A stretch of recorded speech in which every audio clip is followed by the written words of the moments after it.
بسم اللہ الرحمن الرحیم۔ بنی اسرائیل کو موسیٰ علیہ السلام کی نافرمانی کی کیا سزا ملی؟ موسیٰ علیہ السلام کی قیادت میں 6 لاکھ بنی اسرائیل کا لشکر قوم عمالقہ سے جہاد کے لیے روانہ ہوئی، لیکن دل ہی دل میں ایسے بہانے تلاش کر رہی تھی کہ جہاد سے نجات مل جائے، بغیر کسی مشقت کے نیا ملک مل جائے اور ہم سکون سے عیش و عشرت کی زندگی بسر کرنے لگے۔ جب 6 لاکھ کا لشکر شام کی حدود میں داخل ہوا تو ان پر قوم عمالقہ کا ایسا خوف سوار ہوا کہ جہاد شروع ہونے سے پہلے ہی منہ موڑنے لگے اور کہنے لگے، اس سرزمین میں تو بڑی جابر قوم آباد ہے اور ہم اس میں ہرگز داخل نہ ہوں گے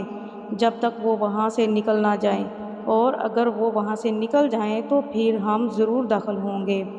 چنانچہ تمام اسرائیلیوں نے اپنی بزدلی ظاہر کر دی، مگر ان میں 3 آدمی صرف ایسے نکلے جن میں ایمانی جذبہ موجود تھا اور وہ تنہا موسیٰ علیہ السلام کا ساتھ دینے کے لیے تیار تھے۔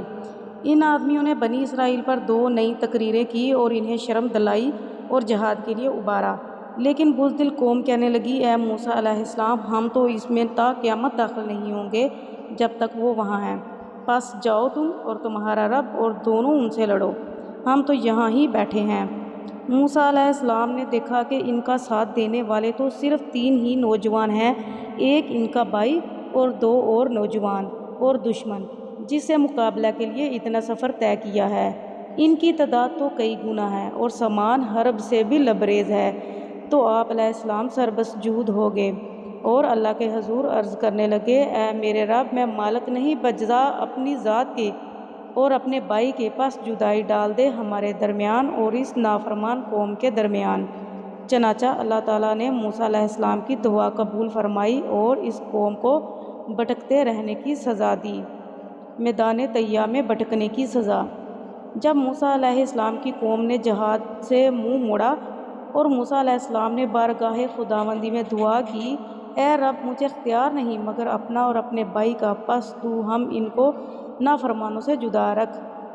تو اللہ تعالیٰ نے اپنے نبی کی نافرمان قوم کے متعلق اپنے غضب اور جلال کا اظہار کرتے ہوئے فرمایا، تو وہ زمین ان پر حرام ہے، 40 برس تک بھٹکتے پھریں زمین میں، تو تم ان نافرمانوں کا افسوس نہ کھاؤ۔